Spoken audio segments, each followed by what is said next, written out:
Sejauh ini, kinerja Satuan Polisi Pamong Praja dalam menegakkan ketertiban umum patut ditakar.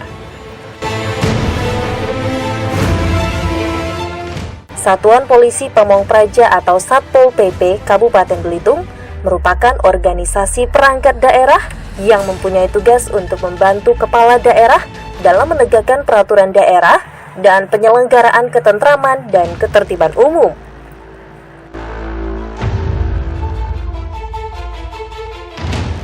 Kinerja Satpol PP selama ini selalu dipertanyakan oleh masyarakat luas. Apakah yang dilakukan oleh Satpol PP sudah sesuai dengan tugas dan kewajibannya?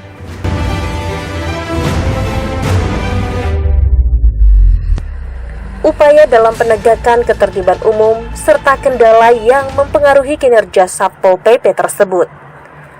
Kinerja Satpol PP Kabupaten Belitung tentunya masih segudang PR yang harus dilakukan. Sejauh ini, secara nyata, banyak sekali penyalahgunaan izin mendirikan bangunan atau IMB yang dilakukan oleh para kalangan cukong-cukong.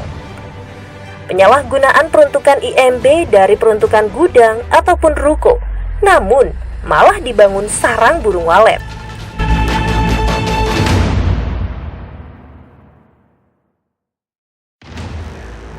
Kini, setidaknya timbul sebuah tanya. Apakah sudah ditindak pelanggaran penyalahgunaan IMB?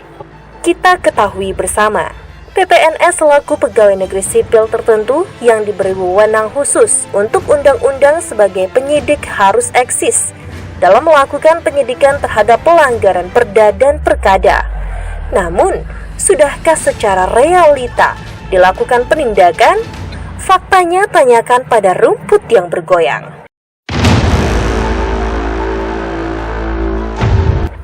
Segudang PR yang harus dikerjakan pihak Pol PP Kabupaten Belitung.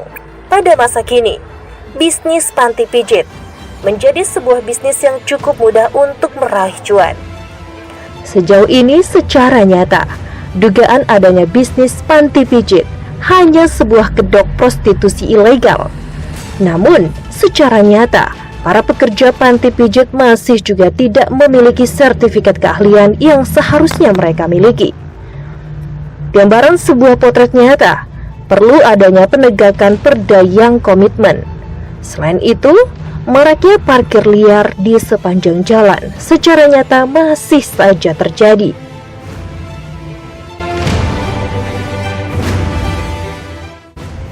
Adanya penegakan sesuai ketentuan perda yang ada harus tetap ditindak. Di sisi lain, minuman keras ilegal sejenis arak, tuak, dan lain sebagainya sangat mudah didapatkan di berbagai toko-toko atau warung-warung milik masyarakat. Terlebih dari itu, bisnis kafe-kafe ataupun warung remang-remang masih tampak gemerlapan beroperasi di wilayah Kabupaten Belitung.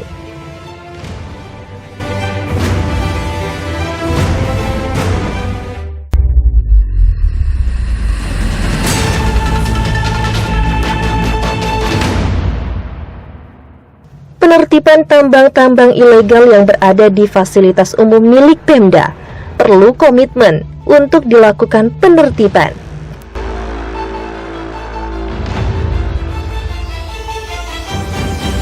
Adanya kegiatan para kalangan anak muda atau ABG di bawah umur yang melakukan pesta miras di kawasan terminal bus Tanjung Pandan perlu juga ditertibkan.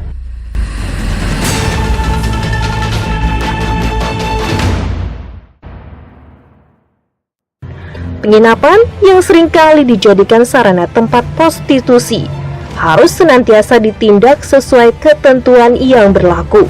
Adanya komitmen serta penindak tanpa pandang bulu harus dilakukan terhadap izin usaha seperti NIB atau nomor induk berusaha. Adalah identitas pelaku usaha yang ditertibkan oleh lembaga OSS. Dalam hal ini adalah BKPM.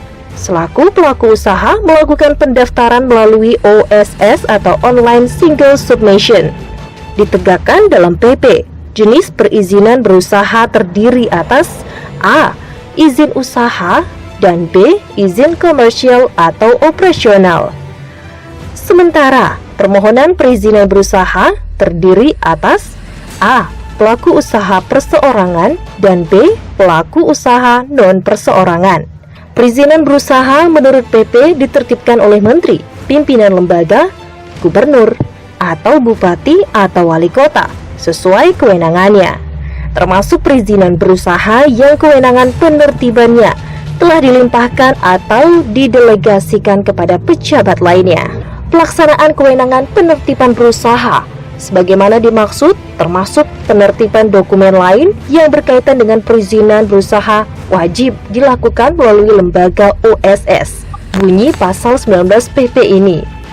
Kita ketahui bersama, begitu banyak gudang-gudang kolektor timah serta usaha meja goyang pasir timah di Belitung harus dilakukan tindakan oleh pihak Pol PP Belitung guna melakukan penertiban legalitas yang harus mereka miliki. Salah satu tujuan peraturan daerah atau Perda yang dikeluarkan oleh pemerintah daerah atau Pemda adalah menjamin kepastian hukum, menciptakan serta memelihara ketentraman dan ketertiban umum.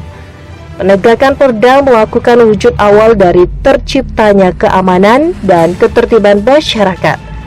Dalam pelaksanaannya diperlukan suatu kemampuan untuk menangani berbagai pelanggaran-pelanggaran yang menyangkut ketertiban.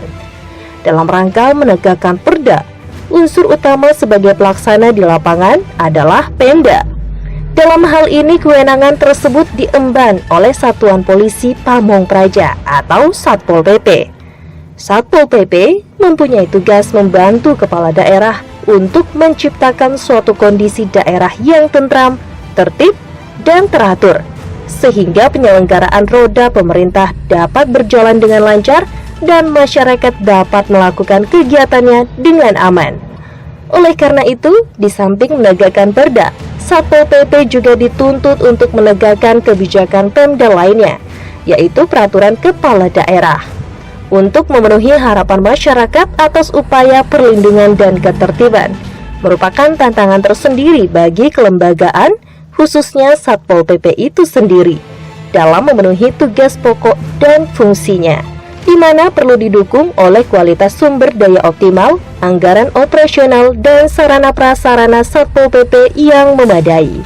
Sumber daya manusia, anggaran operasional, dan sarana prasarana aparat memiliki sisi lemah, terutama berkenaan dengan kemampuan skill dan manajerial, khususnya pemahaman pendalaman pengetahuan indikator aspek hukum dalam menjalankan tugas-tugas di lapangan.